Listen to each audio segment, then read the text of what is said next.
Hello students, अब देखें एक प्रॉब्लम है स्टूडेंट। मैं ऑफलाइन क्लास में अवकलज के अनुप्रयोग स्टार्ट किया हूं और आप लोगों को भी मैं एक वीडियो दिया था। उसके आगे का वीडियो एक दिन मैं नहीं दिया क्योंकि कुछ ऑफलाइन क्लास में हम डाउट भी क्लियर लोगों का किए थे, है ना। तो पीछे का डाउट क्लियर किए थे, इसीलिए वीडियो मैं दे नहीं पाया। सो स्टूडेंट, अब जो है मैं वीडियो दूंगा, है ना। तो देखें स्टूडेंट, एक गतिमान बिंदु ए का वेग v t समय में v इक्वल टू 1-5t² समीकरण में दिया जाता है। तो उस बिंदु का त्वरण किसी भी क्षण ज्ञात करो।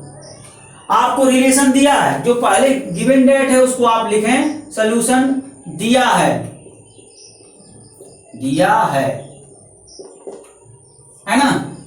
एक गतिमान बिंदु ए का वेग, गतिमान बिंदु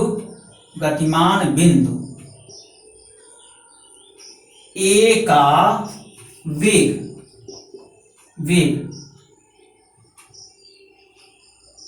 t समय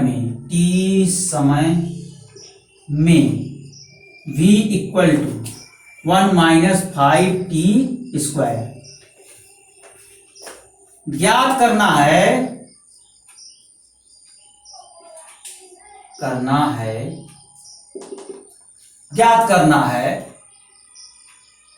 किसी भी क्षण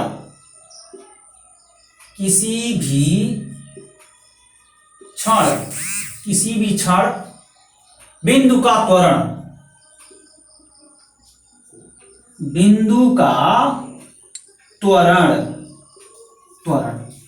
ज्ञात करना है, किसी भी क्षण बिंदु का त्वरण। अब देखिए स्टूडेंट, जो दिया रहता है उसी को लेकर के एनालिसिस करते हैं। तो जो दिया है यहां लिखिए, चूंकि v इक्वल टू 1-5t²। तो स्टूडेंट, इस टाइप के जितने भी प्रॉब्लम आपको मिलेंगे, आपको राशि पहचानना है। तो राशि क्या है? वेग है स्टूडेंट। t समय में गतिमान वस्तु का वेग है। वेग क्या है? राशि है। इसी को क्वांटिटी बोलते हैं। मैं जब फर्स्ट लेक्चर दिया था अवकलज के अनुप्रयोग में, तो मैं वहां आपको सिखाया था, क्या सिखाया था कि स्टूडेंट अवकलज के अनुप्रयोग में जो फर्स्ट एक्सरसाइज है उसमें किस पर आधारित है? वो इसी पर आधारित है कि राशि q में होने वाला परिवर्तन की दर अर्थात dq dx पर निर्धारित है। अगर q x पर निर्भर कर रहा है तो x को अगर हम घटा दे रहे हैं तो q घट रहा है, और x को बढ़ा दे रहे हैं q बढ़ रहा है। तो स्टूडेंट, q x पर निर्भर है तो x को हम क्या बोल सकते हैं? पैरामीटर बोलते हैं, है ना। तो इसमें q क्या है? इस प्रॉब्लम में q आपका v है, गतिमान वस्तु का वेग, यही q है, मतलब राशि है। अब देखिए स्टूडेंट, ये वेग किस पर निर्भर कर रहा है? मैं आपको बता दूं ना स्टूडेंट, जो गतिमान वस्तु का वेग है ना, वह t पर निर्भर कर रहा है। t जैसे जैसे बदल रहा है स्टूडेंट, वैसे वैसे गतिमान वस्तु का दूरी भी बदलेगा। जब स्टूडेंट दूरी बदलेगा तो गतिमान वस्तु का वेग भी बदलेगा। बदलेगा कि नहीं बदलेगा? बदलेगा। तो हम कन्फर्मली कह सकते हैं कि t को हम बदल रहे हैं तो v बदल रहा है, t को बदल रहे हैं तो v बदल रहा है। अर्थात हम t के रिस्पेक्ट में इसको डिफरेंशिएट करेंगे तो क्वांटिटी में होने वाला परिवर्तन की दर प्राप्त हो जाएगा ना स्टूडेंट। क्वांटिटी में होने वाला परिवर्तन dq dx, यहां पर क्वांटिटी में होने वाला परिवर्तन dv/dt होगा, है ना, क्योंकि इस प्रॉब्लम में पैरामीटर t है। ठीक है, चले समीकरण फर्स्ट को t के सापेक्ष अवकलन करने पर,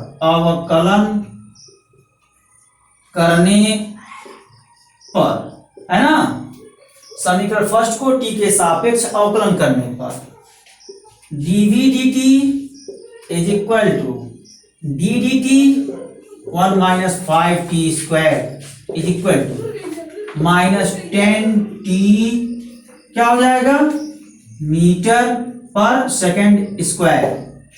देखें स्टूडेंट, ये वेलोसिटी है ना, मीटर पर सेकंड अपॉन सेकंड, तो मीटर पर सेकंड स्क्वायर होगा, है ना।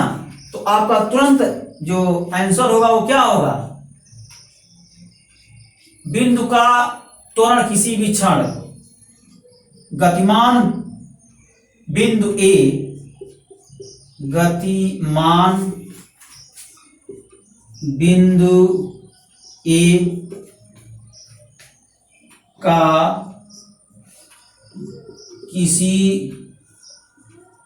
भी क्षण वेग क्या होगा, गतिमान बिंदु ए का किसी भी क्षण वेग, ये आपका हो जाएगा -10t मीटर पर सेकंड स्क्वायर, है ना। ये आंसर हो गया नहीं हो गया। जो राशि में होने वाला परिवर्तन की दर है वही क्या हो जाएगा, गतिमान वस्तु का किसी भी क्षण त्वरण हो जाएगा। देखिए आपके सामने है, ये आंसर होगा। ठीक है ना, इस प्रॉब्लम को नोट करें। अभी मैं एक न्यू प्रॉब्लम बताता हूं student. Okay, thank you. Hello students, देखिए एक और प्रॉब्लम है। आपको एक आयत दिया गया है और स्टूडेंट मैं आपको बता दूं कि आयत में लंबाई होता है, चौड़ाई होता है। आयत का क्षेत्रफल क्या होता है स्टूडेंट, लंबाई गुणे चौड़ाई। आयत का परिमाप क्या होता है, 2 कोष्टक में लंबाई प्लस चौड़ाई। ये जो है सूत्र होता है। इन सूत्र को आप लोगों को थोड़ा याद करना पड़ेगा।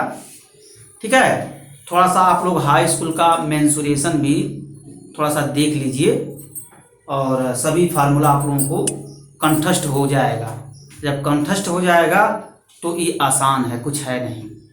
ठीक है, तो चलिए एनालिसिस किया जाए। इस प्रॉब्लम को 2 बार या 3 बार रीड किया जाए। देखें, किसी आयत की x 3 सेंटीमीटर पर मिनट की दर से घट रहा है, तो किसी आयत की लंबाई यहां लिखना चाहिए स्टूडेंट। यहां हल्का सा मिस्टेक हो गया, लंबाई x। ठीक है ना, किसी आयत की लंबाई x 3 सेंटीमीटर पर मिनट की दर से घट रहा है। आयत की लंबाई घट रहा है, कितने की दर से, 3 सेंटीमीटर पर मिनट की दर से घट रहा है। मतलब स्टूडेंट 1 मिनट में 3 सेंटीमीटर आयत की लंबाई कम हो रहा है। तो 2 मिनट में कितने सेंटीमीटर लंबाई कम होगा, 6 सेंटीमीटर लंबाई कम हो जाएगा। 3 मिनट में कितने सेंटीमीटर लंबाई कम होगा, 9 सेंटीमीटर लंबाई कम हो जाएगा ना स्टूडेंट।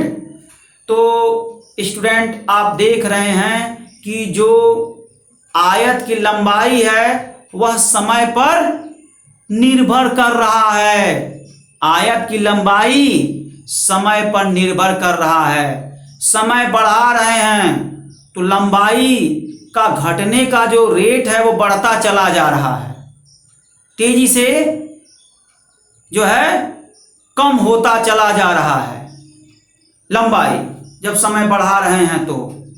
ठीक है, तो आप क्या देख रहे हैं, यहां पर अगर देखें तो ये आपका लंबाई x है, तो एक तरह से ये दे दिया है कि लंबाई का घटने का जो दर है वो दे दिया है, यानी रेट ऑफ चेंज दे दिया है। dx dt आपके इस प्रॉब्लम में दिया है तो dx dt 3 सेंटीमीटर पर मिनट घट रहा है, तो जब घट रहा है तो उसको माइनस से डिनोट करेंगे, क्योंकि लंबाई घट रहा है ना तो उसको माइनस से डिनोट करेंगे। ऐसे ही स्टूडेंट यहां पर देखें, चौड़ाई 2 सेंटीमीटर पर मिनट की दर से बढ़ रहा है, मतलब 1 मिनट में 2 सेंटीमीटर लंबा चौड़ाई बढ़ रहा है।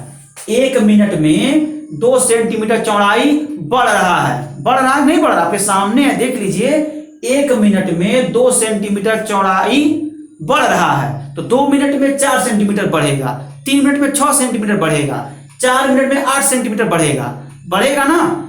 क्या देख रहे हैं, जैसे जैसे समय को हम बढ़ा रहे हैं वैसे वैसे चौड़ाई बढ़ता चला जा रहा है। तो चौड़ाई समय पर निर्भर है, तो चौड़ाई का बढ़ने का रेट यहां दे दिया है, अर्थात dy/dt दिया है। dy/dt 2 सेंटीमीटर पर मिनट है, चूंकि ये बढ़ रहा है तो यहां प्लस होगा, और यहां पर लंबाई वाले में घट रहा था तो माइनस होगा। तो सबसे पहले यही लिखिए सॉल्यूशन। दिया है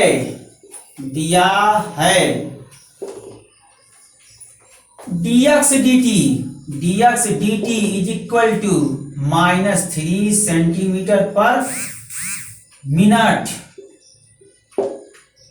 और dy dt is equal to, dy dt क्या होगा स्टूडेंट्स, dy dt आपका हो गया 2 सेंटीमीटर पर मिनट, है ना, पर मिनट ये। और देखिए आयत का लंबाई 10 centimetre, x equal to 10 centimetre, y equal to 6 centimetre.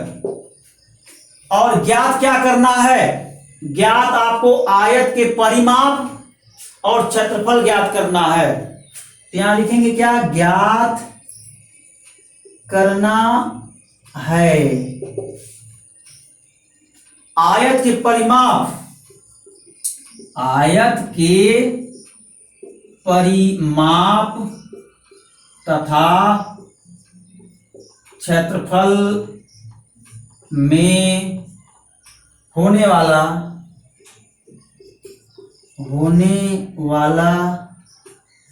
परिवर्तन की दर, है ना, आयत के परिमाप तथा क्षेत्रफल में होने वाला परिवर्तन की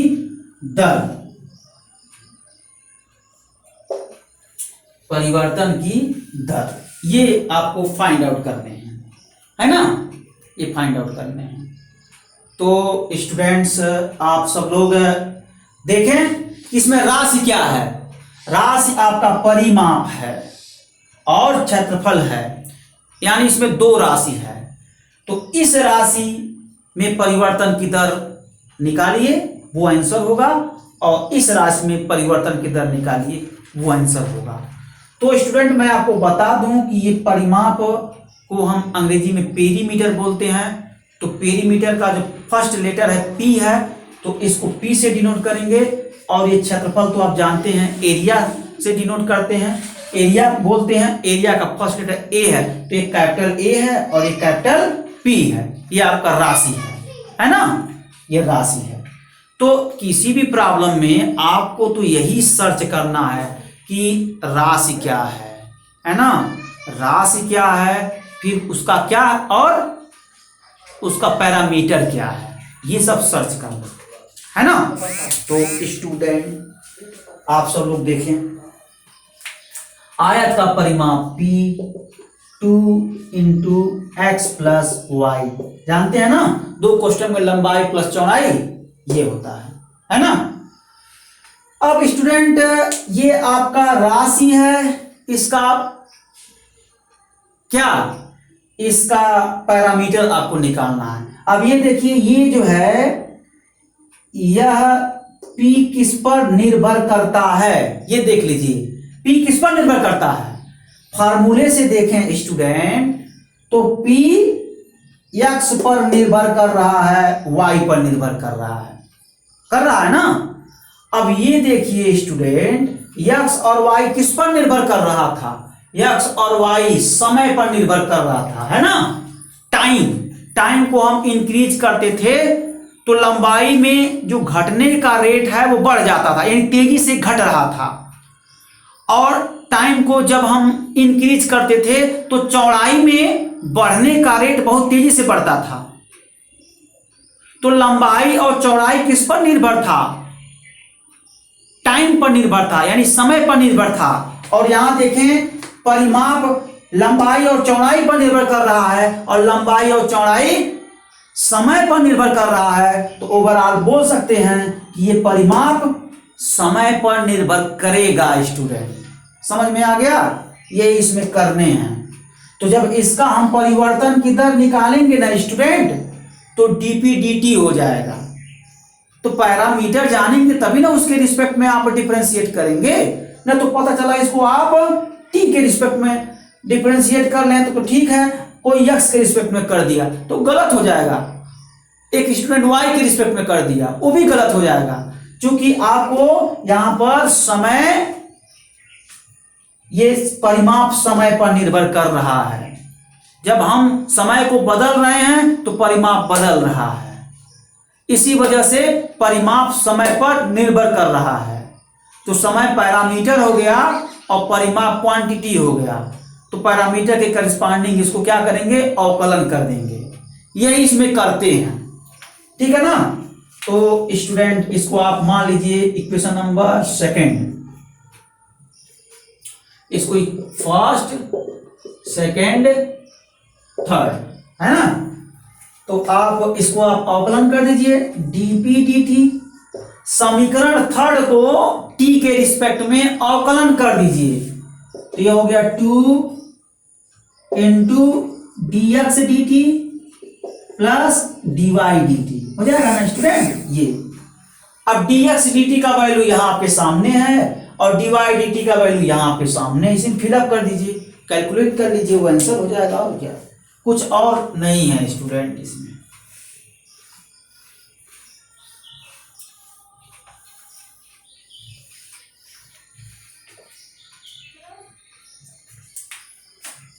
dp dt is equal to 2 into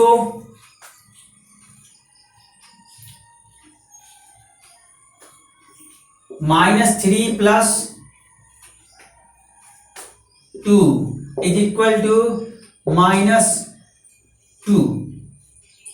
यह आपका -2 सेंटीमीटर पर सेकेंड की रेट से परिमाप घट रहा है, ऐसे कह सकते हैं, है ना ये चीज। अब आगे देखें स्टूडेंट,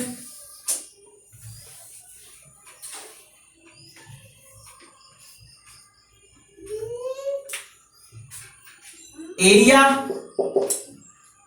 आयत का एरिया क्या होता है? X y. अब ये भी वही हाल है, ये एक्स वाई किस पर निर्भर है? समय पर निर्भर है। तो क्षेत्रफल भी समय पर निर्भर होगा। समय को बदल देंगे, क्षेत्रफल बदल जाएगा, ये कहने का मतलब है। तो स्टूडेंट dA dt कैलकुलेट कर लीजिए। तो आपका x dy dt plus y dx dt है ना। तो स्टूडेंट्स इसको सिंप्लीफाई कर लीजिए आप सभी लोग। dA dt is equal to x, तो ये आपका हो जाएगा x, लंबाई देखिए x 10 सेंटीमीटर है ना। तो 10 into dy dt, 10 into dy dt। तो dy dt कहाँ आप कैलकुलेट करेंगे? dy dt 10 into dy dt, आपका dy dt 2 plus 6 into dx dt -3 है ना। ये वैल्यू सब दिया है, साइड में लिख लीजिए अगर कंफ्यूजन में पड़ रहे हैं। तो dx dt equal to -3 metre पर सेकेंड है ना, सेकेंड। ये मीटर पर मिनट है। सॉरी स्टूडेंट, ये देखिए -3 जो दिया है उसी में सेंटीमीटर में दिया है ना, सेंटीमीटर पर मिनट है। कैपिटल एम का मतलब मिनट है। और ऐसे ही स्टूडेंट डिवाइड dt भी दिया है, divide dt equal to 2 centimetre पर मिनट है ना।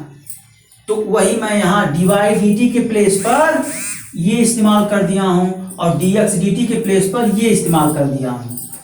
तो dA dt is equal to 20 minus 18 equal to 2 है ना।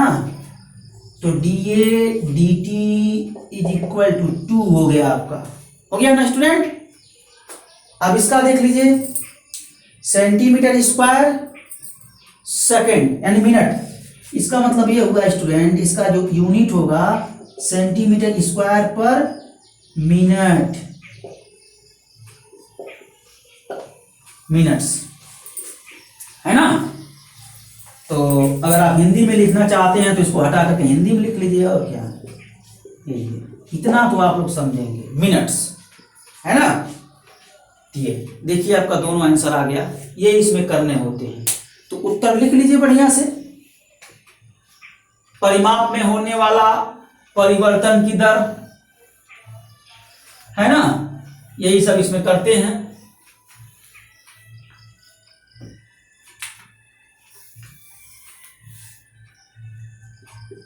परिमाप, आंसर लिख लीजिए अच्छे से। परिमाप में होने वाला परिवर्तन की दर बराबर कितना आया था, 2 dx dt plus dy dt, यही था ना। 2 dx dt कितना था, -3 प्लस 2, -2 आ गया था है ना। -2 सेंटीमीटर पर मिनट ये है ना। और स्टूडेंट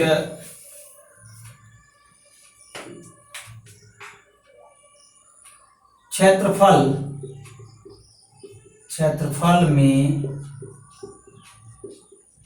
होने वाला परिवर्तन की दर क्या हो जाएगा, 2 सेंटीमीटर स्क्वायर पर मिनट, ये चीज है ना। ये आपका आंसर हो गया। तो स्टूडेंट बस आज इतना ही, अगले लेक्चर में कुछ और प्रॉब्लम लेकर आऊंगा। Okay student, thank you.